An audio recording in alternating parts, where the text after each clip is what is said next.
Well, look, it hasn't taken long for Peter Dutton to get into stride, with Anthony Albanese arguing that he seeks political unity and that the climate wars must be over. But he wants now to legislate for a 43% emissions reduction target by 2030.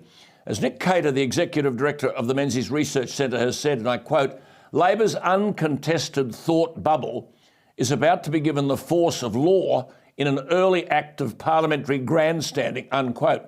Now, I should point out at this juncture that Nick Cater, who you'll hear from in just a moment, will be joining us here at Australian Digital Holdings with his very own Friday night show.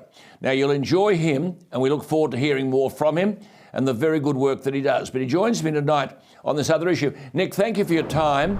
I mean, none of this was debated in the election campaign, and you make the point that if you wanted to win, I suppose, the hearts and minds of the regions and the suburbs, don't mention this stuff where it doesn't rate.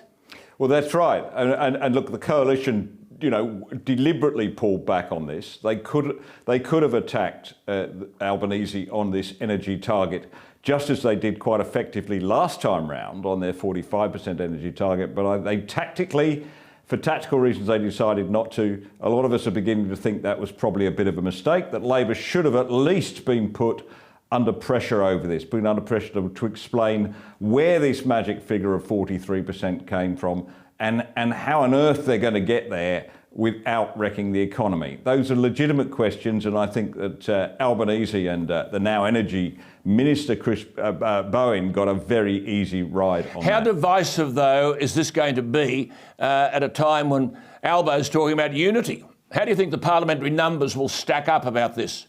Well, I think Peter Dutton very sensibly has said he's having no bar of this, that the idea that they have a mandate for this policy when less than a third of the country voted for them and it was hardly spoken about is ludicrous.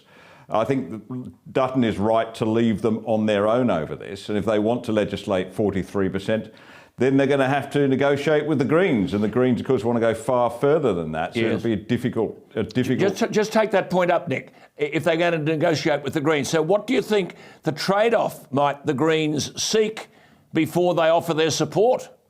Well, the Greens will be seeking an assurance that this is a floor, not a target, that it will go higher, and they'll also be seeking to put in place, to firm up some of the bans on gas and things like that, which are our real problem at the moment, Alan. Absolutely. A real problem. I mean, what's happened in Victoria in particular and New South Wales to some extent in banning exploration and exploitation of gas is really at the heart of our problem right now. I mean, as we're facing these huge energy prices here, in an Australian winter. That's because there just is not the gas. We're crying out for the gas which we need to firm up the renewables. Nor the renewables. So, Nick, how sensible is this when the industrialised world is in chaos over energy? No one was more committed to the renewables myth than Angela Merkel, setting absurd targets for renewable energy in Germany, closing down coal-fired power stations. Now they've got a coalition government over there with the Greens,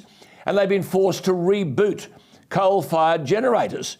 So, and here we are pretending there isn't a problem. That's right. The same's happening in Austria and in other European countries.